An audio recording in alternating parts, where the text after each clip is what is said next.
الحمد لله رب العالمين وبه أستعين وأشهد أن لا إله إلا الله وحده لا شريك له وأشهد أن محمدا عبده ورسوله صلى الله عليه وعلى آله وصحبه وسلم تسليما كثيرا. أما بعد، أعوذ بالله من الشيطان الرجيم. يا أيها الناس قد جاءتكم موعظة من ربكم وشفاء لما في الصدور وهدى ورحمة للمؤمنين. قل بفضل الله وبرحمته فبذلك فليفرحوا هو خير مما يجمعون. قل أرأيتم ما أنزل الله لكم من رزق فجعلتم منه حراما وحلالا قل الله أذن لكم أم على الله تفترون وما ظن الذين يفترون على الله الكذب يوم القيامة ان اللہ لذو فضل علی الناس ولكن اکثر الناس لا یشکرون. گرامی قدر خواتین و حضرات، قرآنی ہدایات کا جو سلسلہ اللہ کے فضل و کرم سے جاری ہے، جس میں ہم سورہ یونس کی آیات یکے بعد دیگرے پڑھ رہے ہیں، اس میں آج ہم نے آپ کے سامنے سورہ یونس کی آیت نمبر 57 اور 58 اور 59 اور 60 کی تلاوت کی ہے. آیت نمبر 57 پر کسی قدر گفتگو ہو چکی ہے، لیکن چونکہ 58 اس سے متعلق ہے تو اس لیے دونوں کی پھر سے تلاوت کی گئی. اللہ تعالیٰ نے فرمایا، اے لوگو، ساری انسانیت کو خطاب کرتے ہوئے کہا، تمہارے پاس نصیحت آ گئی ہے اور دلوں کی بیماریوں کے لیے شفا آ چکا ہے اور ایمان والوں کے لیے ہدایت اور رحمت آ چکی ہے. یعنی قرآن پاک اللہ تعالیٰ نے تمہارے لیے بھیجا ہے، جس میں تمہارے تمام اعمال کے نتائج کا بیان ہے، وعظ ہے. وعظ یہی ہوتا ہے کہ نتیجے بتلا کر کے انسان کو یا شوق دلایا جائے یا خوف دلایا جائے.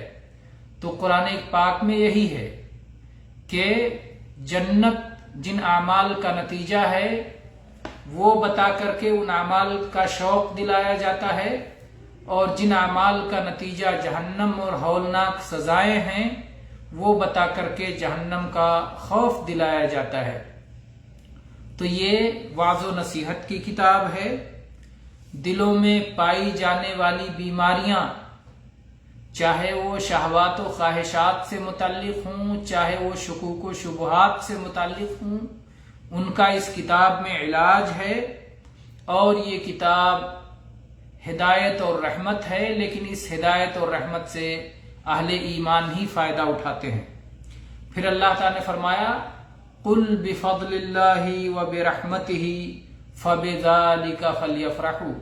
اے اللہ کے نبی صلی اللہ علیہ وسلم، آپ کہہ دیجئے کہ اللہ کے فضل اور اللہ کی رحمت سے ان لوگوں کو خوش ہونا چاہیے.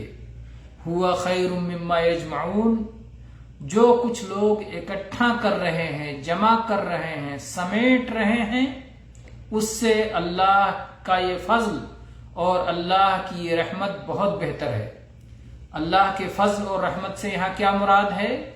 یہاں اللہ کے فضل و رحمت سے اللہ کی کتاب قرآن کریم اور اللہ کی شریعت اور اللہ کا دین مراد ہے، کہ وہ اللہ تعالیٰ نے جو اپنے بندوں کو عطا کیا ہے، اللہ تعالیٰ نے جو اپنے بندوں کو شریعت عطا فرمائی ہے، جو دین عطا فرمایا ہے، جو رسول عطا فرمایا ہے، جو کتاب اتاری ہے، تو یہ اللہ کا فضل ہے اہل ایمان پر، بلکہ ساری انسانیت پر.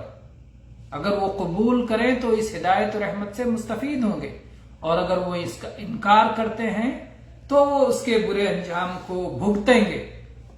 تو اللہ تعالیٰ نے کہا کہ اللہ کا فضل اور اللہ کی رحمت ہی وہ چیز ہے کہ جس سے اہل ایمان کو خوش ہونا چاہیے. یہی تو خوش ہونے والی چیز ہے، اور یہ اس سے بہت بہتر ہے جسے لوگ جمع کر رہے ہیں، جسے لوگ اکٹھا کر رہے ہیں. لوگ کیا جمع کر رہے ہیں؟ لوگ مال جمع کر رہے ہیں دنیا کا، اور اس پر اترا رہے ہیں، اس پر خوش ہو رہے ہیں، جبکہ دنیاوی مال و متاع کی کوئی حیثیت نہیں ہے.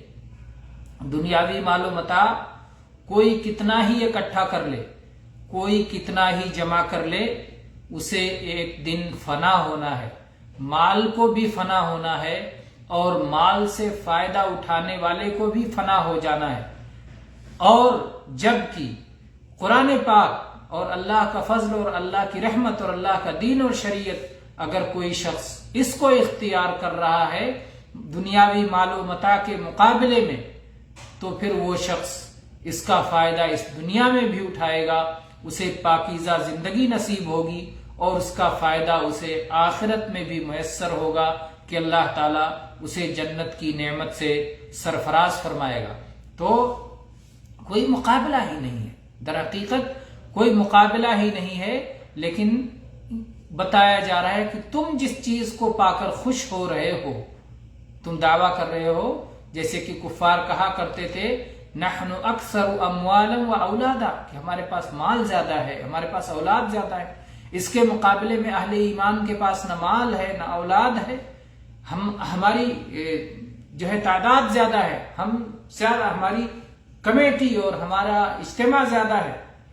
اس پر وہ اتراتے تھے، اس پر وہ خوش ہوتے تھے، اس پر وہ مگن اور مست رہتے تھے. تو اللہ تعالیٰ نے کہا کہ یہ مگن ہونے والی چیز نہیں ہے، یہ مست ہونے والی اور خوش ہونے والی چیز نہیں ہے. مست ہونے والی، خوش ہونے والی چیز تو وہ ہے جو اہل ایمان کے پاس ہے، جو اللہ کا کلام ہے، جو اللہ کا فضل ہے، جو اللہ کا دین ہے، جو اللہ کی شریعت ہے، جو اللہ نے رحمت اہل ایمان کو دی ہے. اس پر وہ ایسی چیز ہے جس پر انہیں خوش ہونا چاہیے، جس پر انہیں حقیقت میں جس پر انہیں مست ہونا چاہیے. فرح خوشی کا نام نہیں، بلکہ انتہائی خوشی کو فرح کہتے ہیں. اللہ تعالیٰ نے اس کو انتہائی خوش ہونے کے لیے کہا ہے کہ یہ فضل و رحمت، یہ قرآن ایسی چیز ہے جس پر انتہائی انسان کو خوش ہونا چاہیے. اور اس کے مقابلے میں جس پر اہل دنیا خوش ہوتے ہیں، اس پر تو اللہ تعالیٰ نے ڈانٹ پلائی ہے، لا تفرحوا ان اللہ لا يحب الفرحین. اللہ تعالیٰ بہت زیادہ ان دنیاوی چیزوں کو پا کر خوش ہونے والوں کو پسند نہیں کرتا.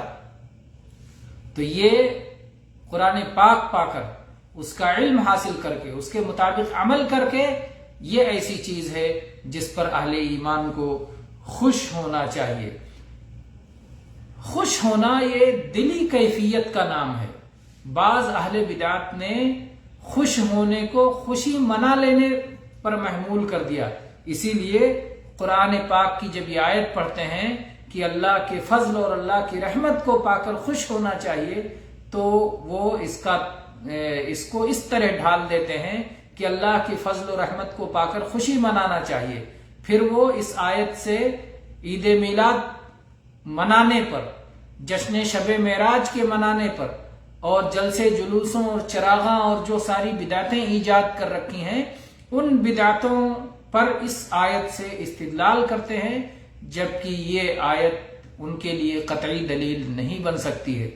جس شخصیت پر، محمد رسول اللہ صلی اللہ علیہ وسلم پر یہ آیت نازل ہوئی، اور جو صحابہ کرام جن کے سامنے یہ آیت نازل ہوئی، انہوں نے اس طرح سے نہیں سمجھا جیسا کہ اہل بدعت سمجھانا چاہتے ہیں. تو یقیناً یہ اس آیت کا وہی معنی قابل قبول ہے جو معنی نبی کریم صلی اللہ علیہ وسلم اور آپ کے صحابہ نے سمجھا ہے. آج اگر کوئی اس آیت کے ذریعے بدعات پر استدلال کرتا ہے اور اپنے بنائے ہوئے خود ساختہ جشن اور اعیاد کے لیے اس آیت کو دلیل بناتا ہے، تو یقیناً یہ اس کی کج فہمی اور کج روی ہے، اور یہ آیت اس کے لیے قطعی طور پر دلیل نہیں ہے. انشاءاللہ ہم اگلی آیات پر گفتگو بعد میں کریں گے. وآخر دعوانا ان الحمد للہ رب العالمین وصلی اللہ علی نبینا وسلم.